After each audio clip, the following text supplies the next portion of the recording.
Oi, gente! Nós somos o Verso em Prosa e hoje a gente vai trazer uma proposta um pouquinho diferente. A gente veio com uma proposta de trazer um poema. Cada um vai falar sobre um poema, um pouquinho sobre o autor e por que a gente escolheu isso. E eu vou começar com o grande Vinícius de Moraes, Soneto de Fidelidade.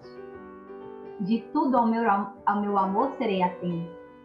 Antes de tal zelo e sempre tanto, que mesmo em face do maior encanto, dele se encante mais meu pensamento. Quero viver em cada vão momento, e em louvor hei de espalhar meu canto, e rir meu riso e derramar meu pranto, ao seu pesar ou seu contentamento. E assim, quando mais tarde me procure, quem sabe a morte, a angústia de quem vive, quem sabe a solidão, fim de quem ama, eu possa me dizer do amor que tive, que não seja imortal posto que é chama, mas que seja infinito enquanto vive.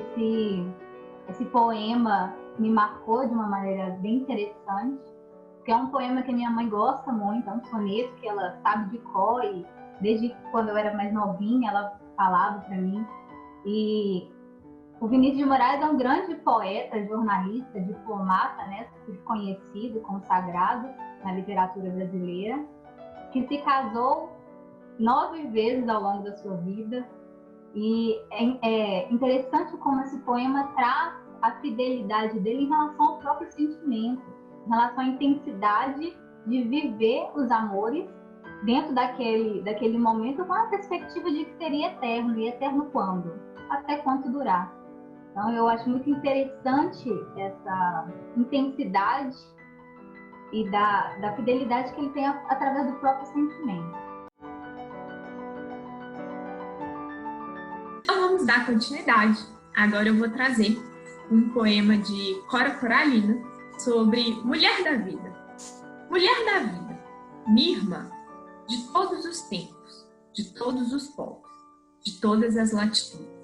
Ela vem do fundo imemorial das idades e carrega a carga pesada do mais torpes sinônimos, apelidos e ápodos. Mulher da zona, mulher da rua, mulher perdida, mulher à toa, mulher da vida, minha irmã. Eu escolhi esse poema, né, de Cora Coralina, primeiro por causa da história dela, porque é muito interessante que ela ficou conhecida, né, aos 76 anos, depois de Carlos Drummond de Andrade apresentá-la para o mundo. E tem um fato muito interessante, já que a gente falou de tantas mulheres fortes, que ela se casou com alguém que era divorciada. E aí, à época, isso era algo pecaminoso, não podia. Então, mesmo assim, né, ela foi atrás do seu amor, casou com esse advogado que era divorciado. E outro fato interessante é que a Cora Coralina, ela só teve até o terceiro ano, né, até a terceira série, na verdade, e mesmo assim escreveu poemas maravilhosos. E foi muito engraçado quando você viu uma entrevista dela, ela falou assim: olha, se depois da gramática, eu acho que eu não saberia escrever os meus poemas. E aí é interessante que ela consegue passar todo esse conhecimento, tendo ido só até a terceira série, e todo esse amor, né? Enfim, fica essa reflexão para a gente. Então, olá pessoal, também escolhi aí, selecionei um poema para poder também trazer uma reflexão sobre a questão do feminino, né? Eu acho que Flor Bela Espanca, uma escritora portuguesa do início do século XX, é uma figura importante para a nossa reflexão até aqui. Foi uma figura diferenciada do seu tempo, visto que ela se casou 3 vezes em um momento, né, em que isso era um tabu para aquela sociedade. Ela foi marcada por muitos traumas durante a sua vida. Ela perdeu a sua mãe muito jovem, ela perdeu o seu irmão, Apelles, que era alguém muito próximo a ela. Ela tinha uma relação quase visceral com esse seu irmão.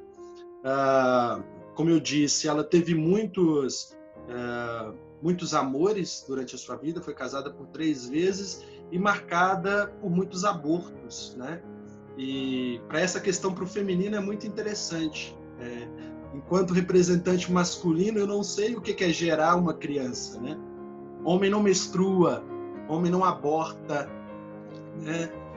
Então, como que isso marca a escrita de Flor Bela Espanca? E eu escolhi um soneto, um poema, em que alguns desses elementos estão presentes aí. Outra coisa interessante da vida de Flor Bela Espanca é que ela tem uma tendência suicida. Uma vida marcada por tantas tragédias, né? Por tantas perdas, por tanto sofrimento, querendo ou não, reflete no processo de escrita dessa poetisa, né? Outro fato interessante da vida dela é que, mesmo lá no início do século XX, ela já alude à questão erótica, né? Ela é acusada de ser uma escritora muito ensimismada, né? Tem uma relação quase que narcísica com a sua escrita, porque ela vai falar exatamente dessa condição do feminino e como esse feminino, dentro dessa sociedade marcada por esses fatos, né? Não ser registrada pelo pai, filha de uma empregada, de um casamento, de um relacionamento, de uma traição, né? Digamos assim, do pai dela lá com a empregada, que é a mãe dela, da perda do irmão, e como é que isso vai refletir um pouco na escrita dela. Então, eu selecionei o soneto Mulher 1, então Mulher 2, fica para a próxima. O Mulher 1 ele diz assim: um ente de paixão e sacrifício, de sofrimento cheio, eis a mulher. Esmaga o coração dentro do peito e nem te doas coração sequer. Sê forte e corajoso, não fraquejes. Na luta, sem Vênus, sempre Marte. Sempre o mundo é vil e infame, e os homens, se te sentem gemer, hão de pisar-te. Se às vezes tu fraquejas, pobrezinho, essa brancura ideal de puro arminho, eles deixam para sempre imaculada. E gritam então os vis: olhem, vejam, é aquela infame, e apedrejam a pobrezita, a triste, a desgraçada. O que eu acho mais interessante nesse soneto são duas imagens que ela coloca. A primeira é dizendo que a mulher é um ente de paixão e sofrimento, né? Paixão, a gente lembra da dimensão passional, dimensão das emoções. Só que paixão, na sua etimologia, paixão significa sofrimento, significa sofrer. Como que a mulher, dentro dessa sociedade, então, vai ser marcada pelo sofrimento? Paixão também remete a prazer. E a questão do prazer feminino, nesse soneto, inclusive, como que ele é condenado pelos homens, né? Os homens seriam aqueles que seduzem, que vão se beneficiar, digamos assim, dos desejos ali, né, dessa condição do feminino, mas que depois vão desprezá-la por causa disso. E aí faz, inclusive, intertextualidade, ou dialoga com o último soneto lido aí pela Raquel. Como que essa mulher, que é dada aos seus prazeres, à vida, ela vai ser estigmatizada socialmente, principalmente ali naquele período. Tá? E outra imagem que eu acho interessante nesse soneto é quando diz assim: ser forte e corajoso, não fraquejes, na luta sem Vênus, sempre Marte. Vênus seria a deusa, né? A deusa da beleza, a deusa do amor, a deusa da sensibilidade, mas ela diz: sem Vênus, sempre Marte. E Marte é o deus da guerra, né? É o deus da violência. Como que ela contrapõe esse universo do feminino, como esse universo da fragilidade, mas que tem que ser, ou tem que se fazer como o masculino, que seria esse universo da força, né? Da agressividade ali, para que ela possa, né? Buscar ou almejar essa felicidade ou essa busca dela dentro desse grupo, dentro dessa sociedade ou dentro desse cenário por ela aludido. E por fim, também interessante quando diz, né? E gritam então os vis. Quem são os vis? Os homens. Olhem, vejam, é aquela a infame. né? Ou seja, se ela der vazão à dimensão da sua passionalidade, da paixão enquanto prazer ou da paixão enquanto uma busca, como que os homens vis vão encará-la, né? Vão apontá-la no meio da rua e como que isso foi durante muito tempo um tabu para o feminino. A gente diz que hoje as mulheres são emancipadas, que as mulheres elas buscam o seu prazer, né? Buscam a sua liberdade, e como que Floribela Espanca, nesse período, ela buscava tudo isso para a sua vida, o quanto ela sofreu por causa dessa liberdade, buscando, e uma coisa muito marcante na poesia de Floribela Espanca é essa busca pelo amor, essa busca pela felicidade que nunca chega, né? A vida dela é marcada sempre por tragédias. Então eu escolhi, acho muito interessante, porque eu estou no meio de 3 mulheres aqui, e eu não sei o que é o indizível do feminino, essa visão de universo que o feminino tem, a condição do feminino. A gente sabe que é diferente do masculino, né? A gente discutiu a questão de Madame Bovary, como é que o masculino está muito, em certa medida, satisfeito, né? Falando sobre a questão de privilégios, como é que o masculino não encena essas angústias, não encena percepções.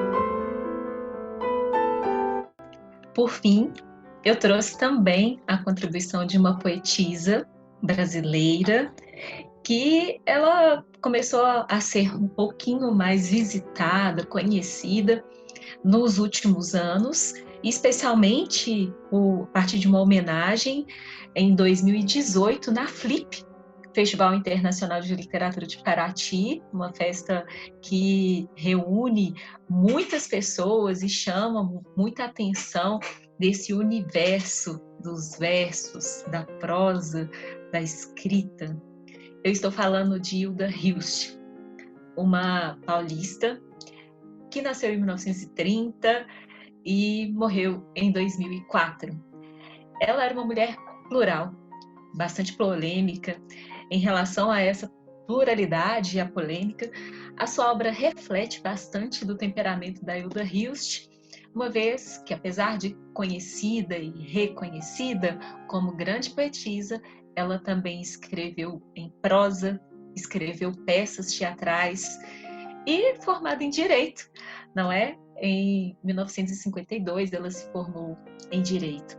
Pois bem, o que eu trouxe da Hilda Hilst é um poema pequenininho e eu vou aproveitar para apresentar não só o poema, mas para apresentar para vocês que ainda não conhecem as nossas capas para o Kindle. Esse daqui pode ser encomendado lá no Instagram, Verso em Prosa Literatura. Já conhece? Se não conhece, está perdendo um tanto de conteúdo muito bacana. Vai lá, faça sua encomenda desse tipo de capa ou outro que melhor lhe convier. E aqui no Kindle nós temos algumas obras da Hilda Hilst e eu gostaria de sugerir, inclusive, uma que está disponível gratuitamente, chamada 3 vezes Hilda. Eu retirei esse poema do livro Roteiro do Silêncio. As asas não se concretizam. Terríveis e pequenas circunstâncias transformam claridades. Asas, grito, em labirinto de exígua ressonância. Os solilóquios do amor não se eternizam. E, no entanto, refaço minhas asas cada dia. E, no entanto, invento amor. Como as crianças inventam alegria. Bom, é de se pensar, não é? Afinal de contas, esse poema está falando bastante até de solidão, que era um dos temas enfrentados pela Hilda Hilst ao lado de outros um tanto mais polêmicos. Bom, uma mulher muito forte, palavras fortes, que são traduzidas muitas vezes de forma singela, de forma que emociona. Claro que esse tipo de construção da literatura pode ser expressa através de várias formas que tenha, talvez, o amor como uma temática comum, a busca, a perda, o amor. esse ritmo dos poemas, esse ritmo da poesia, que, como me ensinou o Eduardo, é o ritmo da vida, da própria vida, nós podemos aprender também a incorporar nas nossas leituras. Fica, portanto, mais esse convite nosso no Verso em Prosa para você. E esse convite a mais versos, a mais prosa, é um convite também para você se juntar a nós. Você já clicou aqui embaixo, curtindo o nosso vídeo? Essa é a hora. Você já se inscreveu e já ativou os sininhos para receber as notificações dos nossos vídeos? Dá tempo ainda. Dá tempo, inclusive, de você fazer o seu comentário. Qual que é o seu poema preferido? Qual é o seu poeta, poetisa preferidos? Venha se juntar conosco nessas descobertas. Faça também outras incursões em sonetos, em versos livres, tal como nós fizemos hoje. Fica o convite, meu caro amigo, minha cara amiga, leitores, todos sempre muito bem-vindos. Esse é o Verso em Prosa, com muito carinho, com muito verso hoje e com muita prosa sempre para você. Um beijo e até a próxima!